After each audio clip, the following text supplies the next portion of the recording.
we'll keep that a surprise for now.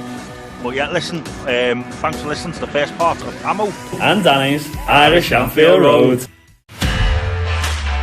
This podcast is part of the Sports Social Podcast Network. Right, everybody, welcome back to Ammo and Danny's Irish Anfield Road. Now, we are joined by a good friend of mine, Marty Chappell. He runs the Dad podcast. And if you haven't heard it before, I am a big fan of it. Apparently, it came up on my Facebook today that I am a top viewer of this podcast, apparently. So, according to Facebook. Awesome. So, yeah, there you go. So, if you haven't listened to it, you should get on it. We're going to get into it in a little bit of time. But, Marty, how is it going, bud? How was your Christmas? Yeah, it was nice, actually. Nice and relaxing, you know. Got a little bit of time off, about 10 days or so. So, you know, there's a few wee events to attend and one over Christmas. Other than that, pure family time. And that's the best thing about it, isn't it? It's fantastic. What about you boys? All good? Yeah, it was all right, thanks, man. Yeah, we were sort of chatting a bit about family. Well, Ammo's was crap. Yeah. I had the bug buddy, so that vomiting and diarrhea bug went around the house. Yes.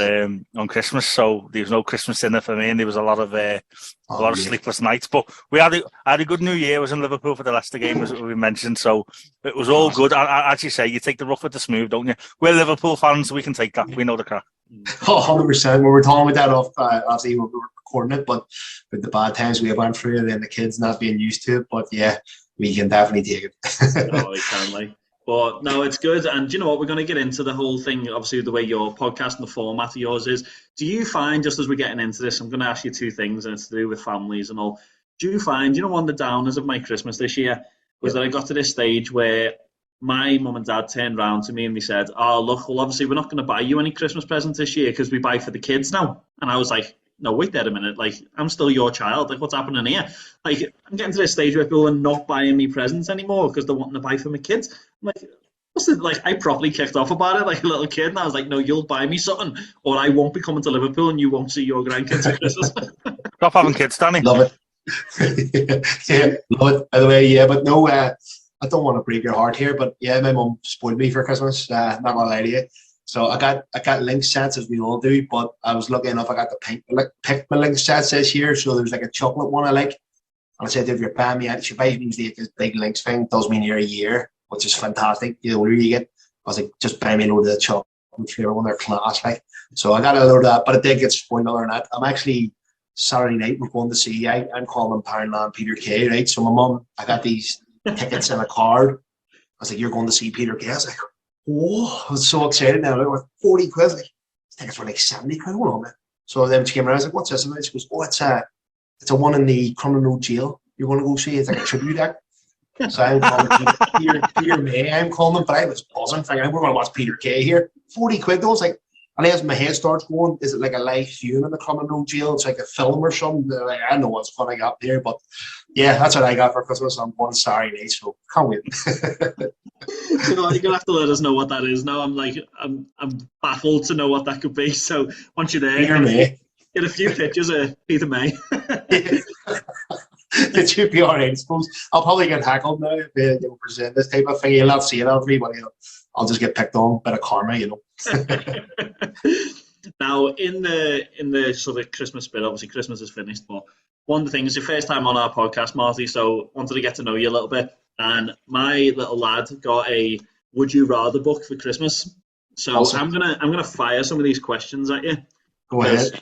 Gives us a chance to get to know you, and it's a random thing to do, and a bit of banter. So, I'm going to put this out here now, so if my screen freezes, I don't want to answer one of them. So let me see. This man knows where he's at, Danny. He's been on podcasts before. I know. I'm nervous now. Knows how to bail off a good podcast. Now, this is like, specifically, we bought this. It's like classic 6-year-old boy. Everything is like disgusting in it because all he ever talks about is poo all the time. So that's basically what all of these things are. So, awesome. Would you rather eat wet cat food or dry dog treats for breakfast, lunch, and dinner? Oh, both of them are absolutely rotten, but at the same time, the dry dog treats, not that I want to eat them, but I've had no choice. Yeah. If my life depended on, I'd eat them. Like it. Would you rather have to use leaves as toilet roll or mayonnaise as shower gel? Oh, Menez and Shari, I'll be ratting, so I'll Leeds, go for the Leeds, even though it's ratting too. But yeah, and see where this is going. Yeah, it's all like every one of these questions is like so random. Like this was what my Christmas day was, just so you know. I'm just putting this to you because my Christmas No day presents. I know by my son of just would you rather questions. So, would you rather? It's a classic one that we had to go through on Christmas Day. Would you rather brush your teeth with someone else's toothbrush, or wipe your bum with dirty toilet roll? No, I'll be happy with the toothbrush one. Use the missus one, no problem. No problem. So, would you rather, last one, have a cat-sized elephant as a pet or an elephant-sized cat? I forgot the first part. But the smaller one, there you go. The cat-sized elephant, don't blame you.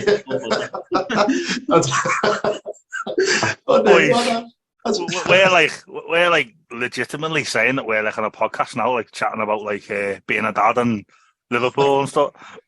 Daddy, what on earth have you just brought this podcast to, buddy? Absolutely. There's nothing better than a bit of light-hearted poo banter. You know what I mean? That's what this is all about. Is that Jonas, is it? Yeah, of course it is. Well, shout out to Jonas.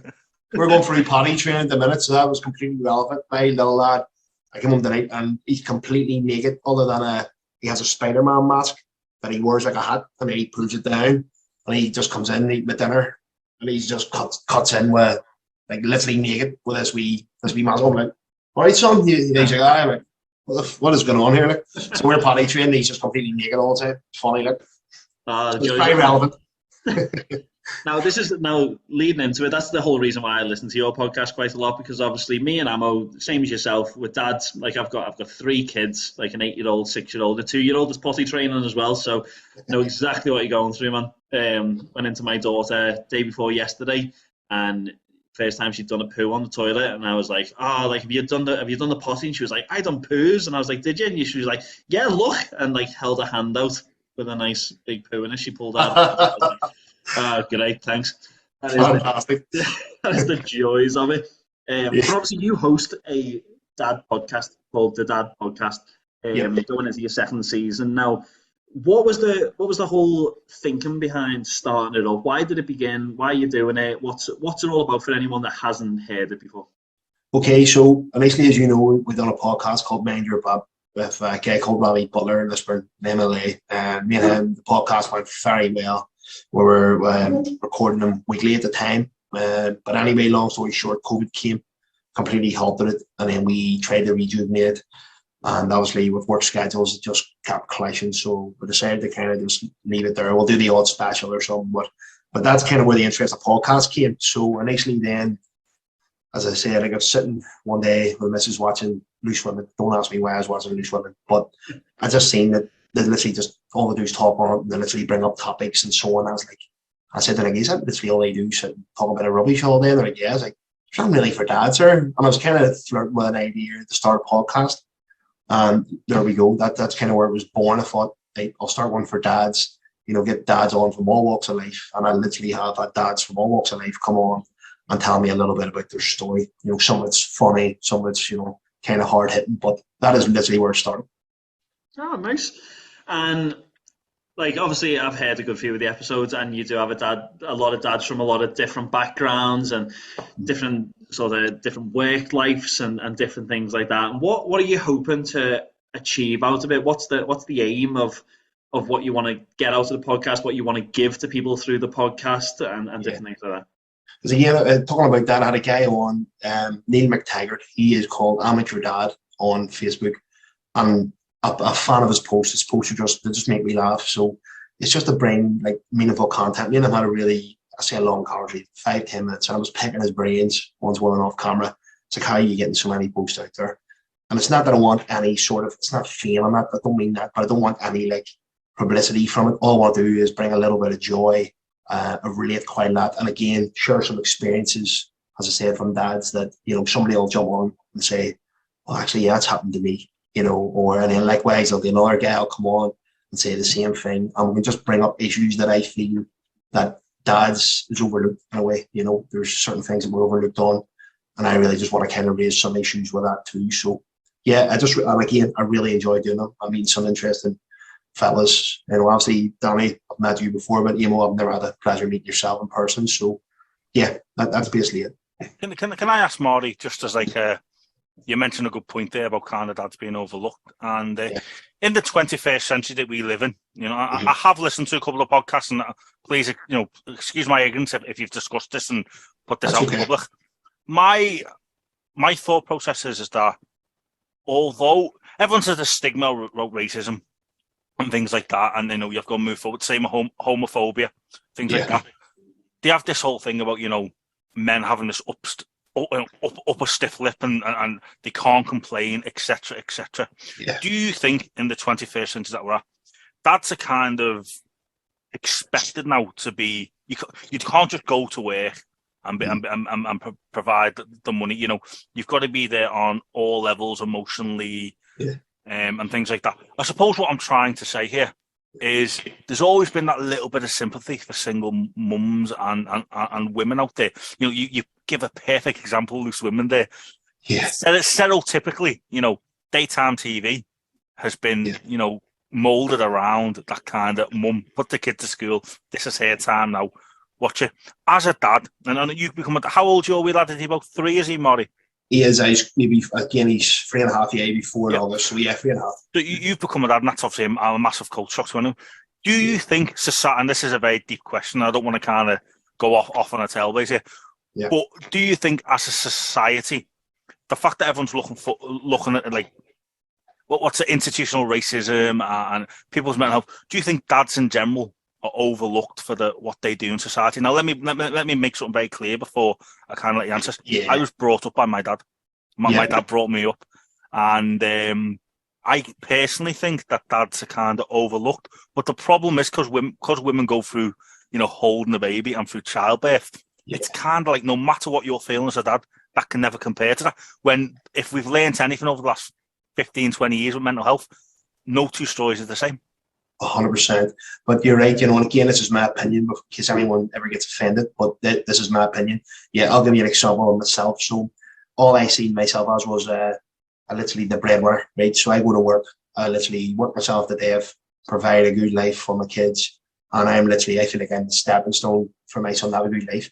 That's a terrible attitude to have, because in a day, my little lad needs me to have enough energy to play with him, to be there present. He just can't have me coming home absolutely blitzed here and lying down. So so that's, as you said, we're seen as the breadwinner, in a lot of cases, not all cases, but in my case, that's the way I see myself. But I do think that we are overlooked massively in certain areas, and again, it's the like a lot of dads, for instance, not getting access to kids. I've seen that. There's a lot of dads that I know through the football scene that have quit playing football because they're like, "Oh, I have a kid now," and I would say to them, "Well, what's wrong? What's the difference here?" Like, "Oh, well, I have to work my workouts around being at home." I was like, "You need out of the house. You need to get a hobby. You need to go back to your football, if it's not even football." And same for the ladies. My missus and me, we have many a Barneys, about me being out working 12-hour days and then nipping off to play football on a Saturday for 5-6 hours. You know all about yourselves. That was taking the piss, so I had to then come back and say, let's have some common ground here. I'll train one night a week. I'll do my gym and stuff, anything I want to do around that, but I'll not be out of the house more than 1 or 2 nights a week. That was common ground. So yeah, there is a bit of give and take. We do sometimes take the piss, like I did for about a year. But again, I do think we're massively overlooked in certain areas, definitely. Yeah, and let me just kind of, good point you mentioned the football. I mean, Danny have mentioned the football constantly on this podcast. Yeah. Is it important for you to be there for your son and for us to be there for our kids? Do you think it's really important that you need that release? You mentioned about getting out the house and you mentioned your partner and stuff. Isn't it? You need something for yourself so you don't drive yourself insane. So it's all very well having a couple of quid in the bank, but if you're not there as a dad, our kids are missing out, aren't they? Yeah, yourself, well, you play sports, you are active. I don't know about you, but if I don't do anything from a Saturday to Thursday, my missus will say to me, "Do you want to go for a wee walk around the block?" Because I'm literally a basket case, worked 3-4 days hard. Like I'll go to football, come back a different man, just chilled out and I'm laughing, and I was like, you're so it's so uptight. So what my point is, you picture the lads that were doing that and have been doing that their whole lives, and they think that they have to stop playing their sport or their hobby because they've got kids at home. I am going to do a podcast on this that, you know, the lads need to know that can still do their hobby, be a dad. And like I did, can't train twice a week.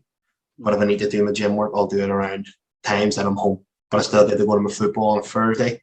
I still get to go on a Saturday. And it's massive for your mental health alone and your energy, I think. Yeah. No, and that's what I love about your podcast, is the fact that it opens up all these different avenues for people to be able to talk about it, and then for those listening to be able to think about it as well. And like, I think I've always appreciated it from the angle of, like, I grew up very much in like an army type family.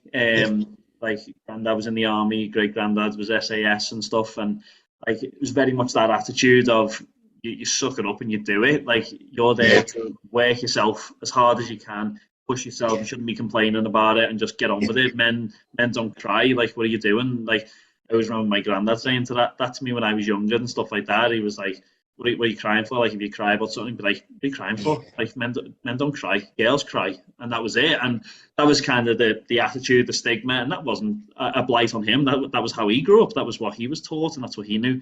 So opening up those doors is great. And obviously you've had a lot of really good people on. I know you've had like David Brady on, who's been on our podcast as well from That's Mental. And different boys like that, being able to open up those different doors for men to, because as much as we like to think that we're progressive, we still do have that underlying attitude that, oh, we should just kind of suck it up a little bit, and maybe we shouldn't be talking about stuff, and men don't talk about things. Like, we can play football, and if I want to get my emotion out, I go pick the crap out of some boy on a football pitch, and that'll do me. We're obviously talking about it, and that's the whole format of the podcast, being able to talk about it and talk about those problems and issues, which is great. Yeah, respect, Marty. Absolute respect for what you're doing. It's a different avenue, and I'm sure. I mean, I've not discussed this with many people, but I guarantee you out there, there's men and dads out there that have listened to your podcast, and it's taken them away from reality for an hour, and they've had common ground, because a couple of episodes I've listened to, I certainly have. So fair play to you, buddy. Appreciate that. Thank you, lads. But that's what it's all about, isn't it? As you said, same as what you're doing. Love Liverpool, so always listen in, you know, and it's just fantastic when you're hearing a Liverpool point of view, because something you can relate to. As you can see, I've got the old school one on tonight. Yeah, it's not the one I had on as a kid. It wouldn't even fit me on, never mind my body. But no, your podcast is fantastic. That's what I appreciate the feedback from you all, man, as well. Thank you. No, it's good, man. It's good. And leading into that, obviously, they always say statistically one of the things that helps men to be able to talk more is while they're doing something. We say about football, and me and you played together when I first moved over here and stuff. And football is a good outlet to be able to chat to lads, because fellas generally talk when they're doing something, like when they're busy, whether it be in a gym, whether it be playing a sport or whatever. Yeah. And one of the things that we normally do is football is kind of something that opens doors to be able to chat to people, because you're not looking eye to eye, you're doing something, you can kind of get into conversation. And obviously the three of us, one of the big reasons of getting you on here is because you're a big Liverpool man. Like, getting into the nitty gritty depression of what football is at the moment. How have you can maybe answer the question that we were trying to answer in the first half. Okay. What is going wrong with Liverpool's season at the minute? Is it something as specific as, if we get two midfielders, everything will be okay? Or is there something more to that? Is there maybe a deeper issue that we're not quite seeing? Then also, I have a theory. So again, this doesn't mean it's right, you know, because I never judge the boss man. You can literally get us relegated and still back him. That might sound crazy to some Liverpool fans, but I just think he's fantastic. And you'll probably agree, in our lifetime, he's given me anyway the best sort of 4 years as a fan I've ever seen. So I'll never doubt him. So again, but my theory on it is, we had a. Oh, sorry, you jumping in there? I was just going to say, Marty, just to let you know, just in case you didn't know, since me and Danny started this podcast, Liverpool have won every single trophy imaginable. So we'll just go. We'll just say that. Point proven. There you go. So my theory is, again, how many games we played last year? Was it something like 60? Yeah, it was close to. Yeah, I think it was 58 altogether. It was crazy. Like, every game possible we played last year. Literally, we couldn't have played another game. So you take that into, am I right in saying the season started earlier this year, or we only got a couple of weeks break? So, I mean, you know yourself, when Klopp came in, the amount of hamstring injuries and stuff we were picking up, and my theory again was because he's absolutely roached them in training. getting them fit. So Klopp didn't have that month whatever he had to get them fit and ready to go. He had a couple of weeks. So we started leggy. We're running less than anybody else. And with an aging team, again, 58 games last year, it just needs a freshen up. And not to use a swear word in this podcast, but Man United and Alex Ferguson, what I think he always done right was to usually sign about 2 players a season, just to freshen things up. And I heard Jamie Carragher saying there, I can't remember what game it was, but I'm sure you've seen it, that we have signed one midfielder in 4.5 years. Is that right? And it's Thiago. That is not good enough. To keep that, what is our engine room is our midfield, So that should have been refreshed. Literally, I think, once a season minimum. Even if it's even 1 every 2 years, moving one on, bringing one in, just to keep freshening it up. And as I said, they used the swear word Man United. That's what Fergie done best, and that's why he had prolonged success. So again, that's my theory. It doesn't mean. Yeah, no, I think you've got a good point. And do you know what? Like, me and Amo have both had completely contrasting theories. I think to a certain degree, my thing has been the fact that there's almost a reason for every player on the pitch. For me, I think a big part of it is maybe Salah's not playing as well because he hasn't got that competition with Mane anymore, which he's had for the last few seasons. Great point. And obviously, like, sort of morale issues and different things like that. I think Klopp's always worked with younger players. He likes younger players, but I think he's relied maybe on Curtis Jones and Harvey Elliott, and they're maybe just a bit too young at the minute. And we'll put it purely down to the fact that we sold Divock Origi in the summer. Like that's all. The jokes aside, Origi would probably get a lot of game time this season. Considering, if you think about it, but actually, it brings me on to another good point on new number 27. So in the first part of the podcast, Marty, me and Danny were discussing Núñez there. Now, me and Danny thinks he's got the potential of being great, but I made a bold statement last podcast. I said, I think he's going to be one of Liverpool's greatest ever players, and I'm sticking to that statement. Tell me, 10 goals in his first 23 games for Liverpool. Tell me, we haven't got all night, but in a couple of minutes, what are your feelings about Núñez? Now, where do you play yourself when you play football? What position do you play? Centre half. No, definitely, because I haven't got the legs no more. But I either play left, sort of wing back, or centre half. Started as a striker, but as you can see, I think what I plan centre half. Oh, fair enough. So I'm talking from a striker's point of view, and Danny was saying, I was basically trying to say to Danny, he's in the position to score goals. It'll come good. Danny was basically saying, I agree with what you're saying, and you've got to give him the benefit of the doubt for his first season, but he's missing easy chances, which he'd score, more or less, he's saying. So tell me, what's your thoughts on Núñez? Well, talking about easy chances, right? Have a look at the goal he scored on Saturday night. I did not see that coming. I was thinking, he's going to put this wide, and he literally just caressed in the net. So it looks like if he can't slow down, if the price tag isn't too heavy, that he could be an absolute world beater. Because I just enjoy watching him, because you do not know what you're going to get. There's either 3 things he's going to do. He's going to absolutely torture defence and score a goal. He's going to headbutt somebody. Or he's going to do something. There's going to be, you don't know what you're going to get with him. I know that sounds crazy, but it's just great to watch, because it's what's he going to do tonight? Captain Chaos is his name, but he has massive potential, but he needs to, again, in my opinion, he needs to slow down when he gets into the end of seasons. Like, for instance, Lennox and Michael Owens, and who I had in the back of this top as a kid, Robbie Fowler, were absolute cold, when they got in that position. They would have scored bucketfuls, but as you said, he is getting in the positions, but if he can calm down, I think he could be an absolute world beater for us. And if he hits 20 goals this season, how's that a bad season? Because he's halfway there. You know what I mean? Yeah. Do you think he's had too much put on him? Because, and we know as sort of lifelong fans, we've been through all this time. We were talking in the first half again about, we remember the Peter Crouch coming into Liverpool, didn't score a single goal in his first 15 games, couldn't hit a barn door. But yet he came good. The players do. But do you think he's got so much more pressure on him because Haaland's coming at the same time, and everyone's going, well, Haaland's doing it in the biggest league in the world. Why isn't Núñez doing it as well? Because there was all those comparison stats, wasn't there, at the start, to say, Núñez has got the same type of stats as Haaland. So do you think that has maybe put that extra pressure on him that is probably unnecessary pressure from our own fans? 100%. I mean, you have the Manx chirping up Owsley because we're not doing as well, so they're loving having any avenue for the first time in 4 years to come at us. So they're like, oh, he's a flop. It's like, what about Anthony? Anthony is rubbish in my opinion. All he does is he spins and gets on, and so why is the pressure not on him? He was 90 million or something crazy. You know, but again, having said that, yes, I do. And also nowadays, there's social media.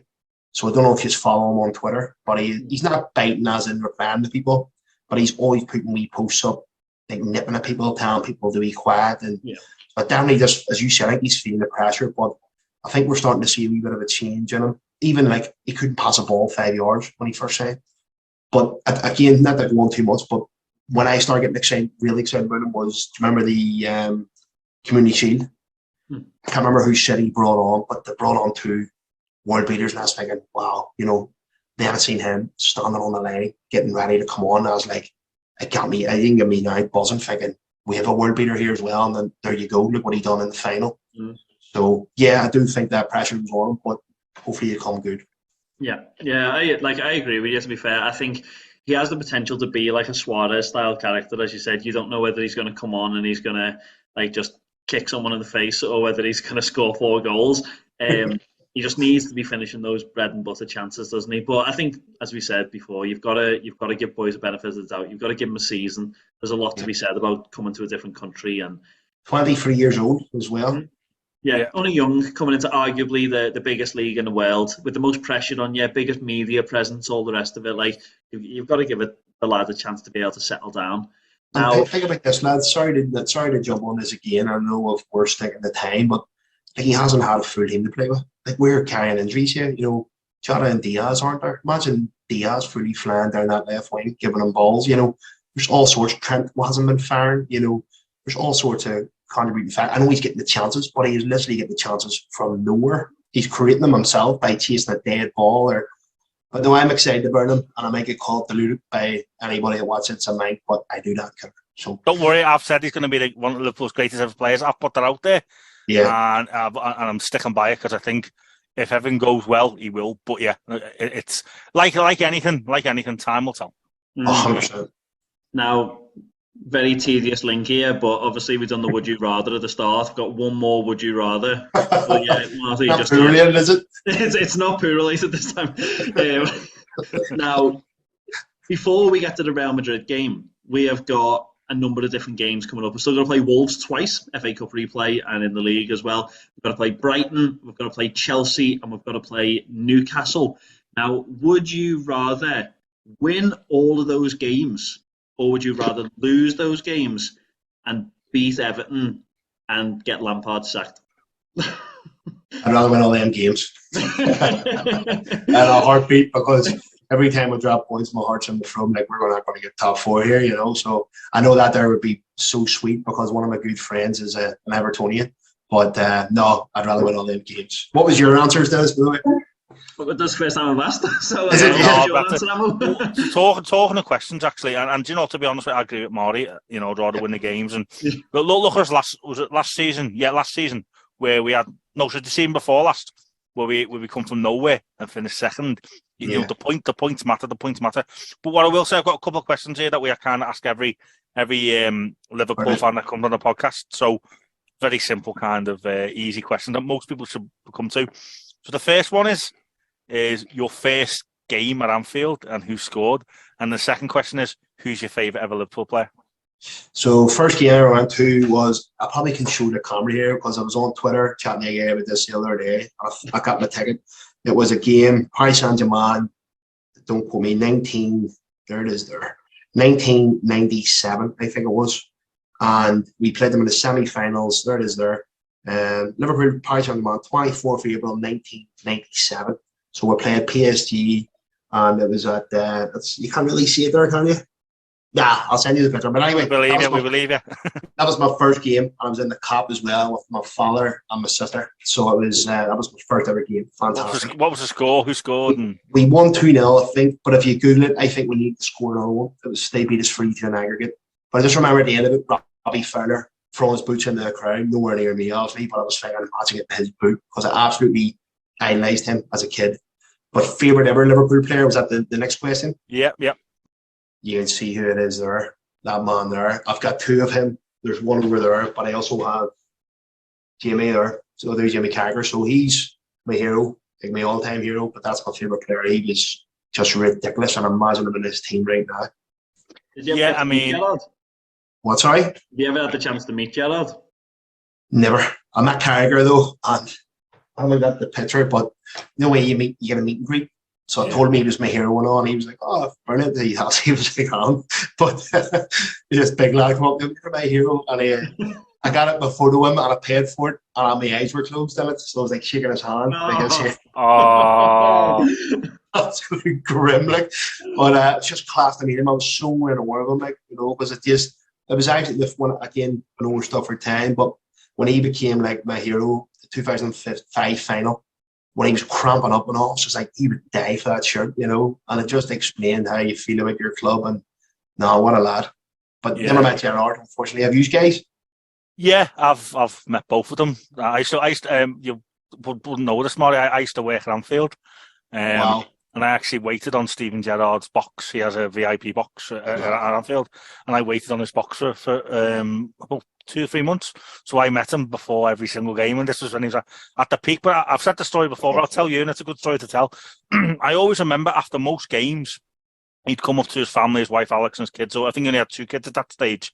Yeah. But as he was coming down, like you come out like the corridor with the boxes, and you go down the lift to like the old school car park. Everyone's aware of that at Anfield. Every single game, the security guard would go up to him and say, "Listen, do you want to escort it out?" And every single game, he would say, "No, that's all right." And he knew rightly that he was going to get pestered, coming out that gate to his car by probably a couple of hundred Liverpool fans. But every single game, he said no. So I've had the pleasure of meeting them both. But yeah, I mean, I agree. Gerrard's my favourite ever player, Maury. And I mean, Danny, tell Maury yours. Yeah, I was going to say, well, talking about that first of all, yeah, I've met Gerrard a couple of times. One was I was taking an assembly in a school. It was actually his old school that he used to go to in Huyton. And I got ushered into a green room at the side before I was coming in.